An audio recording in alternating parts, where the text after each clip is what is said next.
Hello, I'm Robert, and this is just to show my protection against COVID-19, and I've got my glasses on. So you could just wear uh, sunglasses or spectacles. There's some evidence that might help, and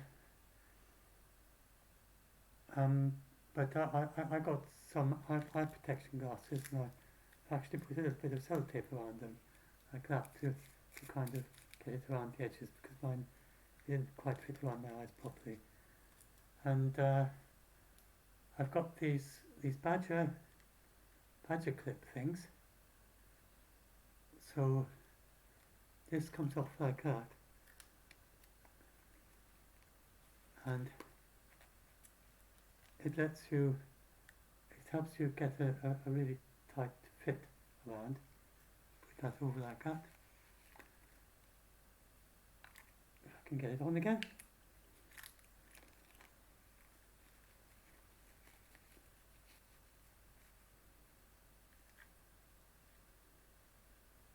Now I'm actually wearing two. As you can see, I'm wearing two. I'm wearing the KN95 and FFP2, and you probably can't see it, but I can feel it. When I breathe in, the if you touch it, whenever I breathe in, it pulls it in at the front. This means I've got a reasonably tight seal around the front, around the mask. I've actually got a beard, and I should really be, if I was spending a lot of time out in company, I'd trim my beard, but it's obviously I've got a very good seal there because whenever I breathe in, it just sucks in, and there can't be much going in around the sides. And I think that, the badger seal helps, and having two masks helps. And but but if you want to be really careful, if you've got a beard, and you should shave it small, trim it so that it comes close against your skin instead of against the hair. But as I said, it doesn't really seem to matter too much because I am getting clearly got quite a tight seal here, so I'm not too bothered about that. And you might wonder why am I protecting my eyes? And the thing is that I started doing it when they did these challenge trials. So some volunteers, they challenged them to see if they got COVID. And so these were young people who'd never had COVID, and they in a volunteer trial they were given a drop, just a single drop of virus with virus in it, and they found that enough virus in a single drop of a single droplet was enough to give someone COVID. They tried with low doses and then increased, I think. So that was quite a striking result. So I thought, well, it obviously can't do that all the time because otherwise it would be much more transmissible than it is. But sometimes, occasionally, a single droplet might be enough. So then I'd heard about that it's possible that you could. Well, there's a recent example. There was an example right at the beginning, but when very early on, someone who'd been to protect themselves with masks but didn't have eye protection, they got infected. That was in January 2020. So there was always the idea you could be infected. This was a health worker. And a recent example was a vet, and it's the first case of a cat infecting a human being. So the cat sneezed in the vet's face, and the vet had a mask but didn't have eye protection, and then got COVID. And and they did the genetic sequencing, and he didn't indeed get it from the cat. And about 1 in 10 of people there's a 10% increase in red eyes and sore eyes amongst people with COVID compared with people who don't have it, which might suggest perhaps that maybe 1 in 10 come through the eyes. It's not proof, but it's a possibility. So just it's circumstantial evidence. They haven't proven it that it's a very common thing. It does seem pretty clear it very rarely happens, at least. So I thought, why not protect my eyes? And I've seen some of the microbiology, COVID epidemiologists and so on, professors do wear sunglasses and eye protection of some sort. It doesn't seem to be very common. Many of them don't. But why not? What's the? Because in my case, it's very rare that I need just when I go to the shop for usually every few weeks. That's really for me. And when out of doors, then I just keep a distance and I use a normal fabric mask. I don't wear all this stuff I'm just when I'm talking to someone at a distance out of doors. Maybe I should, but that doesn't happen that much anyway. And I make sure I'm physically distanced and that I'm wearing a mask, a fabric mask, and it's quite out of doors in the countryside here. So, but you can get infected out of doors too. So that's something to bear in mind. And especially with Omicron, it's very infectious.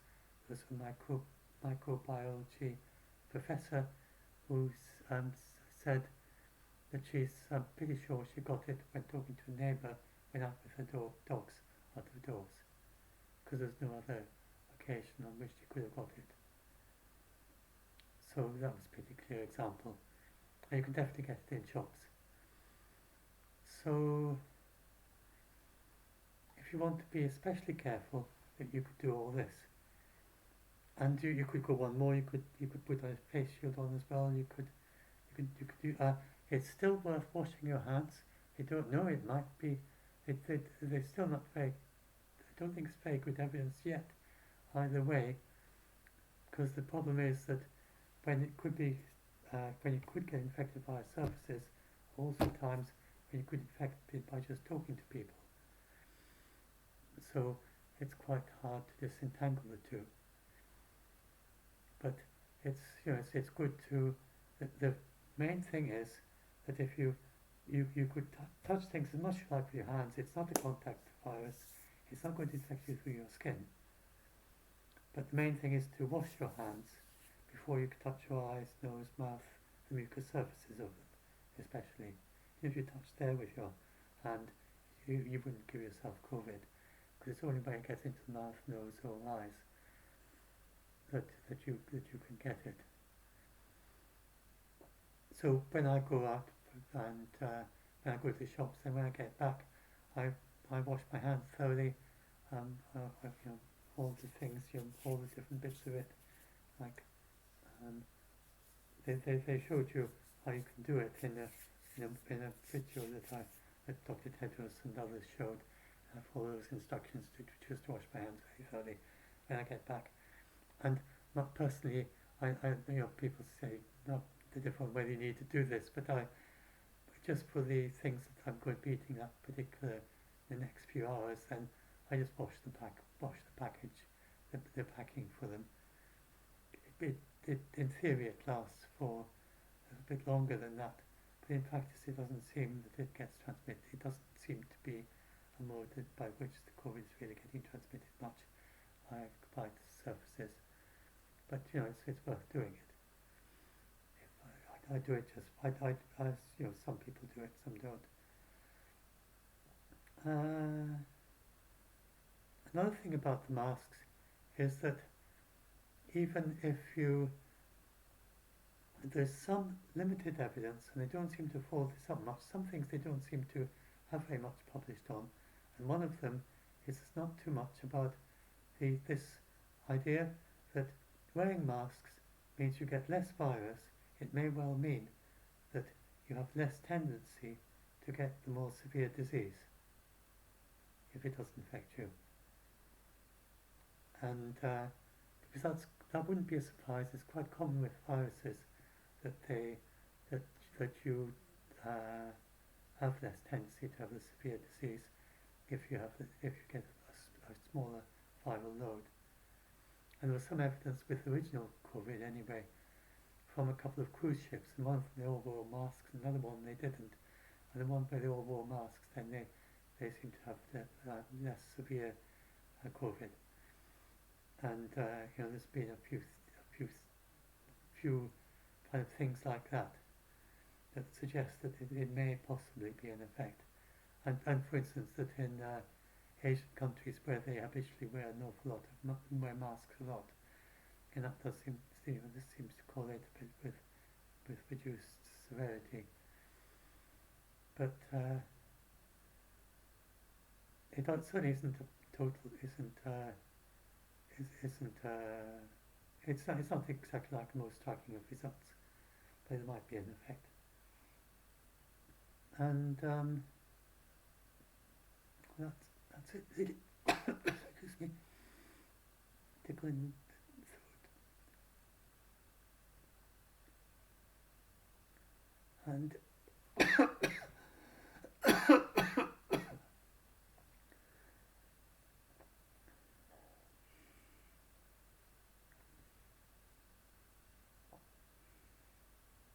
that's nothing to do with COVID, coughing at all.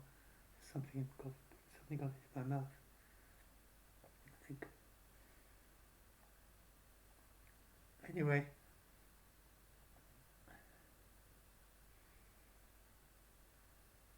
and so,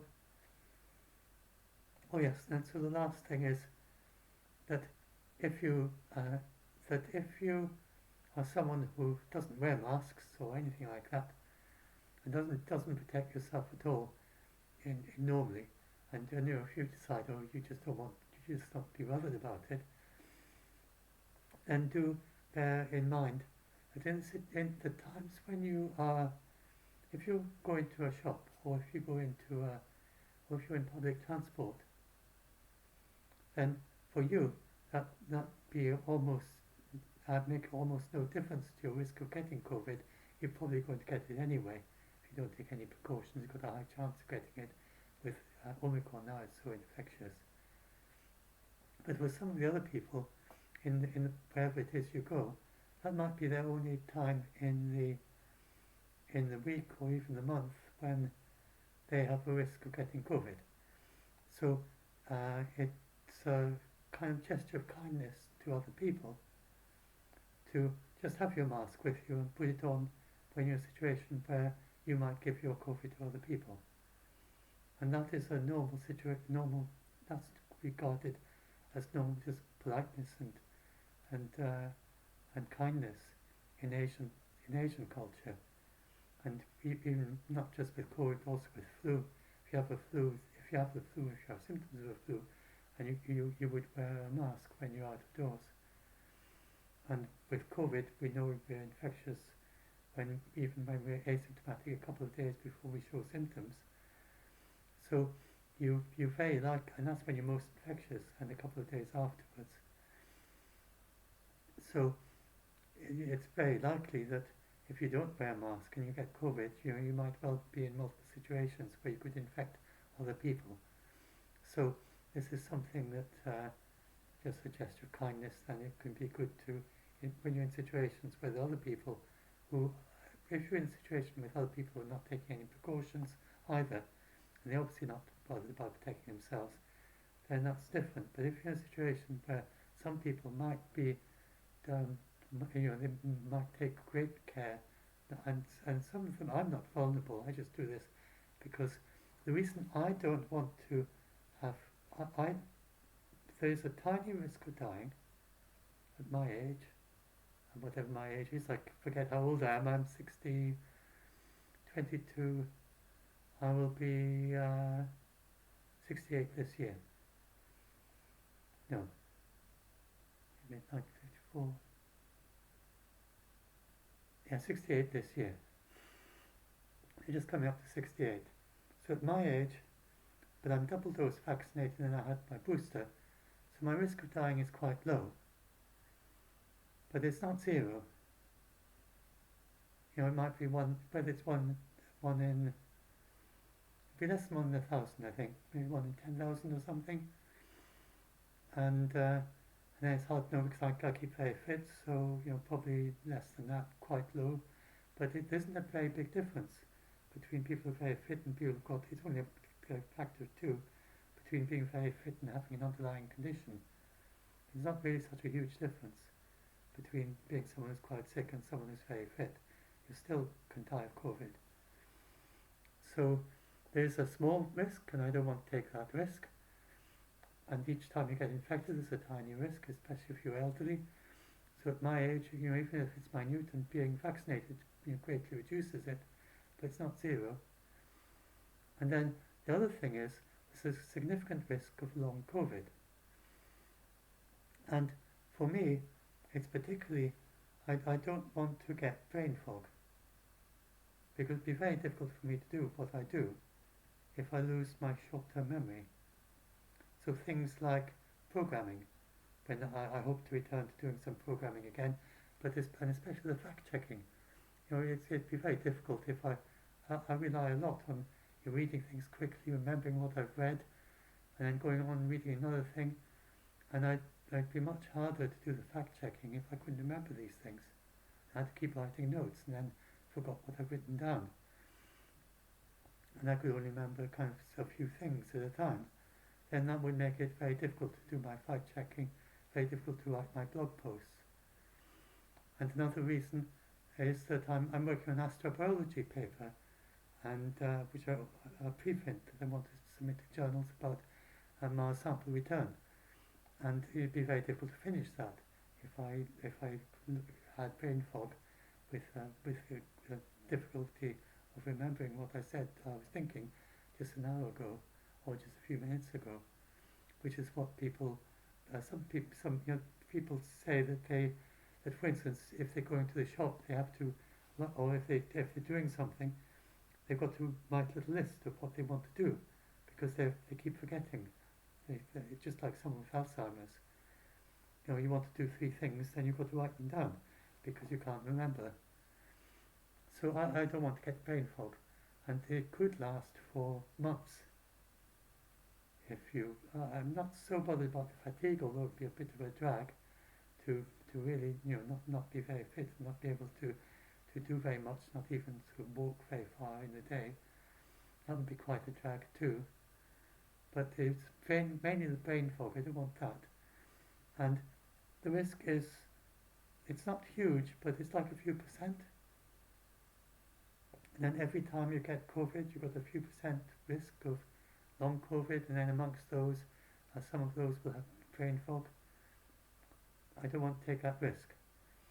And the more times, and then some people have been infected 1, 2, 3, 4 times, and each time you get infected, it's not like a flu or a cold. Each time you get infected, and each time it's a new variant. Now it's the BA.5.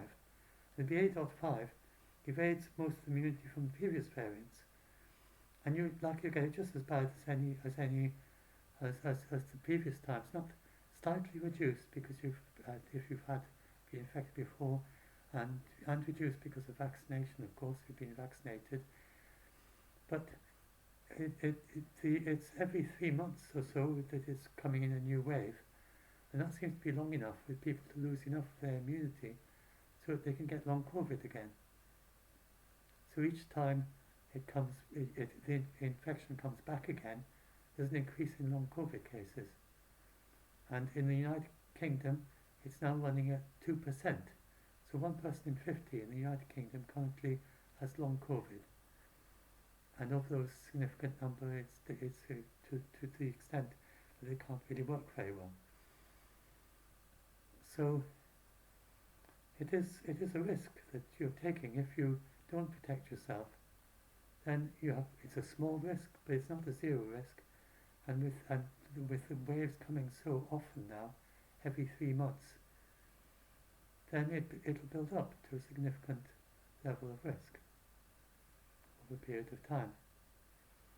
And there is an end to this, because we have marvellous vaccines in the trials, And if only the governments were to accelerate the funding for the next generation of vaccines, they seem to be stuck in the mould that we paid all these billions of pounds on for the first gen vaccines in 2020, and it's maybe like they want to get a good run for their money, and they're just focusing on these. But the next ones in the clinical trials, and some of them are in phase 3 already, the 3 mucosal vaccines in phase 3, one of those has actually been approved in Iran, and the mucosal vaccine will protect it when it infects you, before it gets through your lungs, in your nose.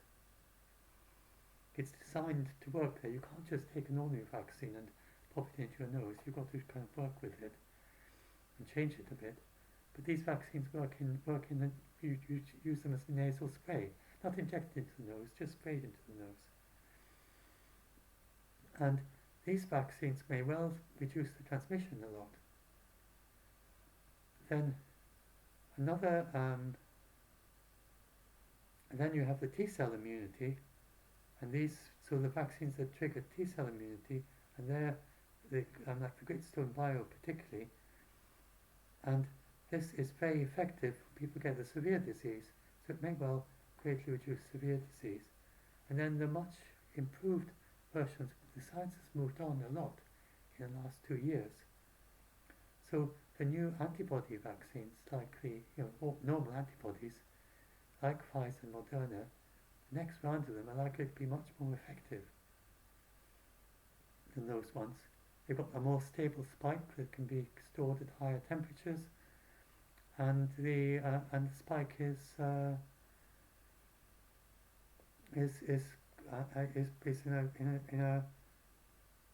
more of them stuck in the right shape to generate the right kind of immunity to prevent the virus from infecting the cell. So that's the Hexapro tweak. So that's another benefit. Another thing that we have all these vaccines, but they're being funded by the weaker and middle economies of the World Health Organization, and they're not being funded by the stronger economies, except for one. It's the Walter Reed and the US Army, and that's a pan-coronavirus. Again, it's moving quite slowly. They finished phase 1. I'm not sure they've even published their phase 1 trials yet. They don't seem to have moved to phase 2 or phase 3 yet. But this is a very interesting vaccine, that is like shaped like a ball with lots of spikes going out in different directions. Each spike is not a virus, it's a kind of body that you can attach spikes to. So you can attach different spikes to different positions. And they have multiple spikes to do with COVID and multiple spikes to do with SARS, all stuck on the same particle. And the idea is it would be a pan-coronavirus, which would vaccinate you simultaneously against SARS and COVID, and then possibly some other related coronaviruses, and including variants. One previous candidate, not this one, accidentally gave immunity against one of the common colds, one of the coronavirus common colds. So it's possible that it would have extra immunity beyond SARS and COVID too, for closely related coronaviruses. So those are the 3 main things, and then much lower cost vaccines to make for the Hexapro ones. So we have all this coming, and we could have had all of those by now if we'd put the funding into it and the acceleration that we did in 2020, because most of these vaccines were well on their way in 2021 already, but they're just going a much more normal pace of development. They go through phase 1, and then once they finish phase 1, they then have to interest people trying to find someone who's going to run a clinical trial on it, and some of them may be stuck for quite a while before they manage to find anyone who's prepared to do a trial for it. And now, one very interesting one, Codagenics, is going through phase 2 with the World Health Organization, and then it'll eventually go to phase 3. and it's on there. If assuming it passes phase 2, it'll then go to phase 3, probably later this year, and then it's however long it takes in phase 3, and the phase 3 is not the huge trials that we had in 2020, but somewhat smaller trials, which means they take longer, though presumably having uh, more infection will help accelerate the trials a bit. So, I mean, normal development of a vaccine would be maybe 5 years, 10 years. These I don't think are going to take quite that long because there's so much infection going around for Omicron. But you know, these trials, they might. I just can't find an estimate as to when they'll finish it. Maybe it'll be end of this year, and then maybe after that, they then have to interest people to make the vaccine, and of course, there presumably would be a significant amount of interest once they've proven the vaccine works. But they can't do what they did in the first round, the first generation vaccines, which was to make the vaccines before the vaccine was proved to work. Which is how they were able to get off to such a fast start and vaccinate millions of people so quickly. But the funding just isn't there to take such a risk with these new vaccines. So they will first have to prove that the vaccines work. And then once it's clear that they do work, and then once they've been approved, you remember how long it took to get them approved as well. And it's only after they've been approved that they would likely then start making the vaccine. And then they can probably ramp up quite quickly because there's so much vaccine capacity now. But all that is delays of a few weeks, a month or two. And so I don't know when these vaccines are going to be ready. But maybe, hopefully, sometime in 2023. And that's just my own personal guess. I can't find anyone to actually give a number. And so once we have these vaccines, and some of them, they're dozens of vaccines. There's not just one or two. There's several dozen vaccines that are in phase 3 right now. And then some of those are likely to be much better than the vaccines we have now. And then hopefully, at that point, people will start to see that there's an actual point in getting a better vaccine than what we have now.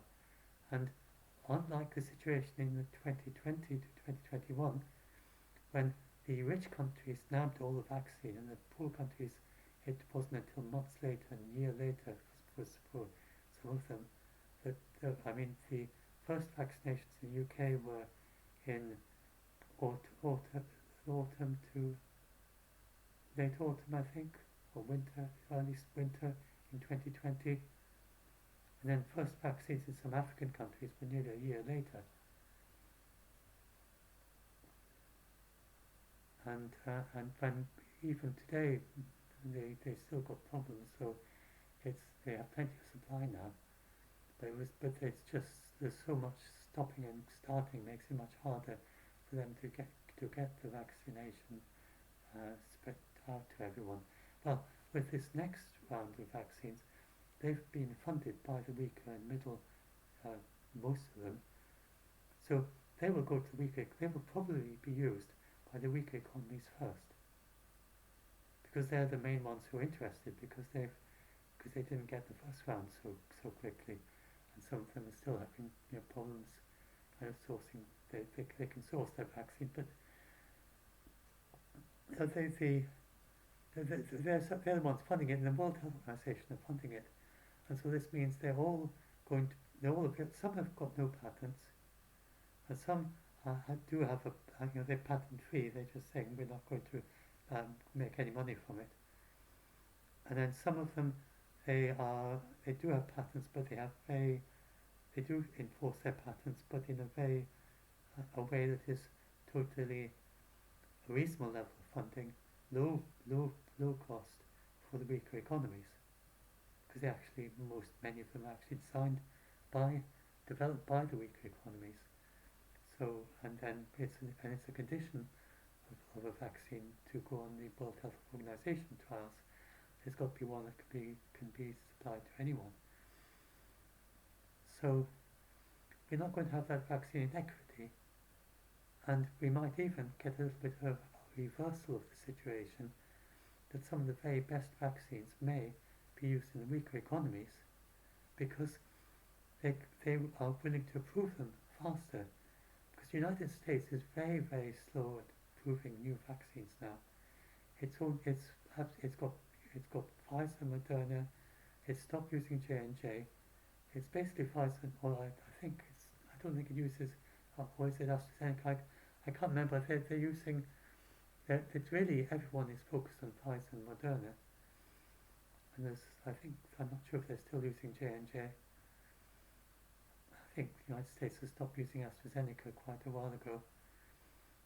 And they're just not interested in approving new vaccines. I'm not sure if they've approved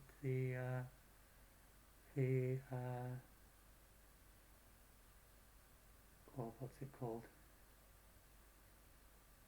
The begins with an N. I don't think they've approved that, protein subunit one. I'm not sure if they've approved that yet in the United States, although they have in the United Kingdom.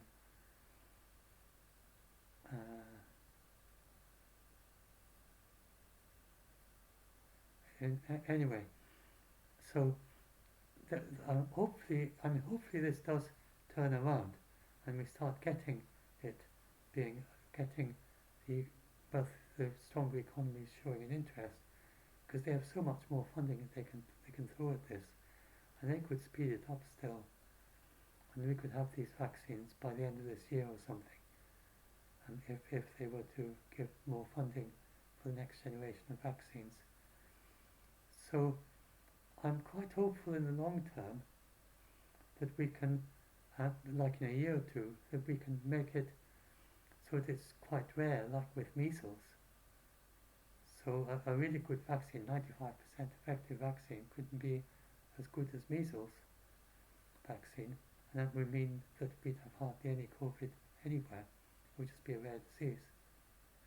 And even some countries could eliminate it with vaccines, and if they wanted to do some contact tracing and some public health measures on top of that, then it could probably eliminate it once you've got a good vaccine to kind of tip things the other way.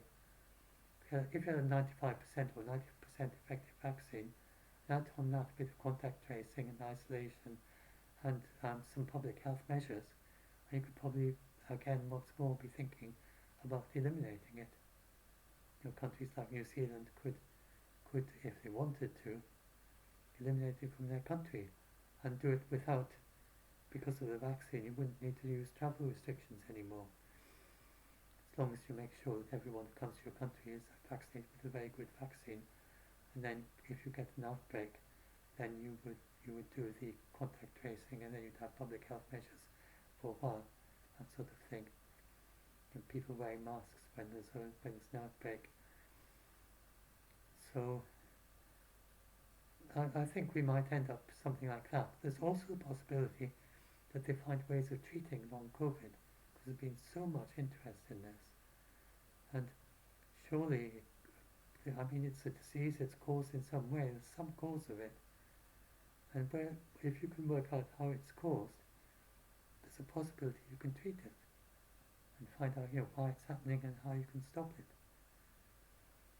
So, and maybe that would influence back to ME and find ways of treating that too. So I think at some point in the future we're going to be able to treat long COVID. Science is moving so fast, there's at least a chance of that.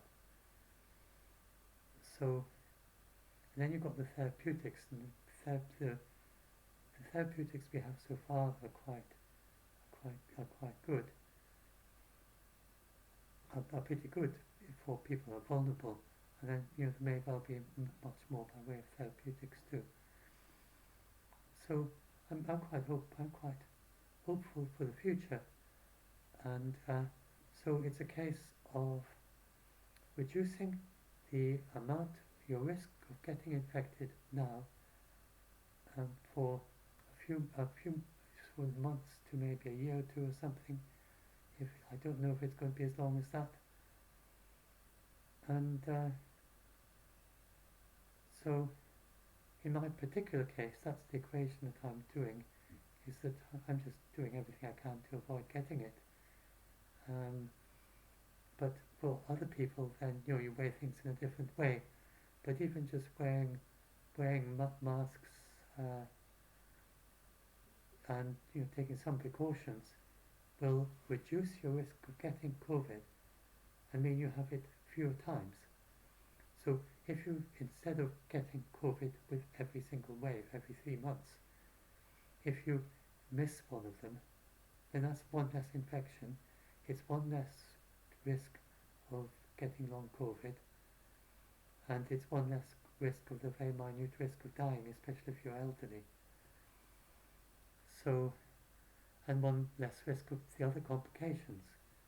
Like if you get it severe, you can have complications with your lungs, with your heart, with your well, brain fog is a kind of your smell.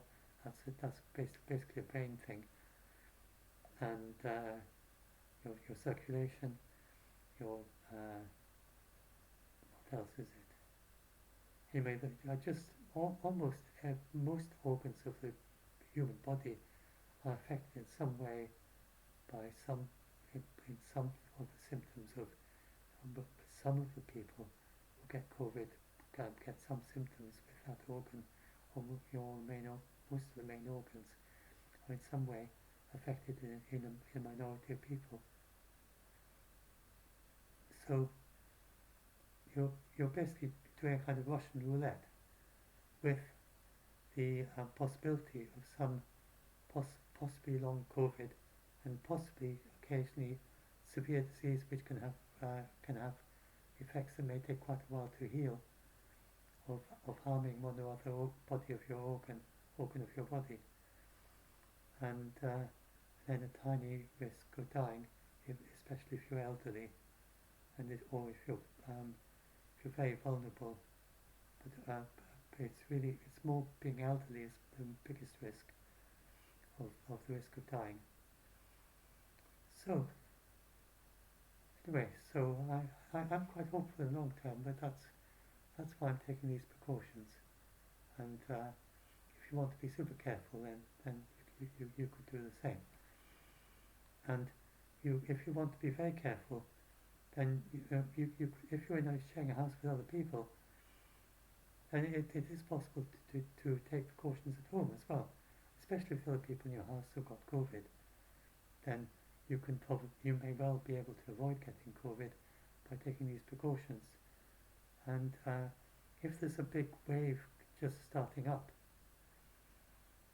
you know there's a big wave in your community, and then you know the other people in your house don't take precautions. They're going out and they're partying and they're not wearing masks and so on. Then, depending on the situation in your household, whether it's feasible to do that, but you could consider just wearing a mask during the times of the waves at home, habitually all the time. That then would mean that you'd have a greatly reduced risk of getting COVID from the other people in your household. So, and if you could persuade them to wear masks as well, but this is something that, again, it's something that some Asian people do. They have a very different idea about masks than we do in the West. So some of them do wear masks at home when there's a risk of, way back in January 2020, then they found there was a fourfold reduction in the risk of getting COVID amongst the households in China that habitually wore masks at home, even when none of them when they didn't know that if any of them had COVID or not. And people who did that, who just wore masks all the time during the COVID outbreak at home, then only a quarter of those got COVID, compared got COVID if someone else in the house had. Only a quarter of the number that would have got it without the masks. So if you compared you have an initial case in the household, then how many of the others get it? Then if everyone is wearing masks, you had a quarter, or it's more like a fifth indeed, more like a fifth, between a fifth and a quarter, that it was more like a fifth, just a little bit over a fifth. Then if before you'd have had 5 would get it, then you'd have 1 if everyone was wearing masks. And this is another thing, I haven't seen any new research on that since then. So it's something to follow up. But I don't know if anyone has ever done that. I had the idea of a clinical trial where you could get people who are willing to wear masks at home during the next big wave, but only if they're asked to. So you choose, say, 100 households, and choose 50 of them at random, and the 50 at random who are willing to do this trial would wear a mask habitually all the time at home during the next wave. The other 50 wouldn't.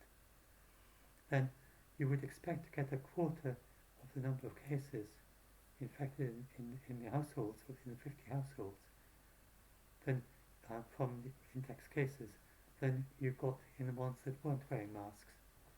That would be quite a noticeable signal, or a fifth of the number. It might even be more. But that was with ancestral COVID, so is it the same with Omicron? It might be more, it might be less. And it was just with simple fabric masks. So if they're all wearing things like this, and you could try different masks, and you could try some wearing eye protection and some not. And it would be quite interesting to know. So this not suggesting that this should become a mandate that people wear masks at home, but it would be scientific evidence that then people who want to protect themselves, they could then look at this study, and the study says if you all wear masks at home, you can reduce your risk of getting COVID in the next outbreak about 4-fold or 5-fold.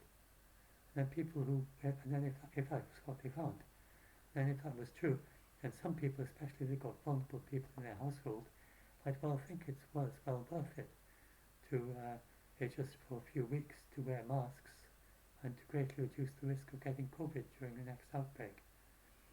But since that, nobody has done a study like that as far as I know, and it's just impossible to say for sure. It's just this very sketchy, very small, quite a small trial, and it's with the ancestral COVID that suggests that wearing a mask habitually at home does greatly reduce your risk of getting COVID. No way of knowing how that translates to Omicron. But it's something that you could consider if you've got someone vulnerable in your house, or you want to be especially careful. And it's also, it's something that might well help if the other people in your house aren't taking any precautions, and if you're in a situation where it is something that you could feasibly do. You're not going to offend them or something, but people tend not to. People tend to be quite respectful if you present it as your choice, rather than saying, this is what you should do. Just say, this is what I choose to do. If you present it like that, that's the way, that's the non-controversial, non-adversarial way of talking about explaining it to people. That's just your individual personal choice. You want to be careful not to get COVID. For after weighing the balance and the inconvenience of weighing all this stuff, and then thinking, but on the other hand, in my personal case, I just don't want to have brain fog, so for me that's quite important. So that's my own personal decision, and I don't want to die. I don't want to take that small risk of dying of COVID, which other people might be less concerned about that, given how small the risk is.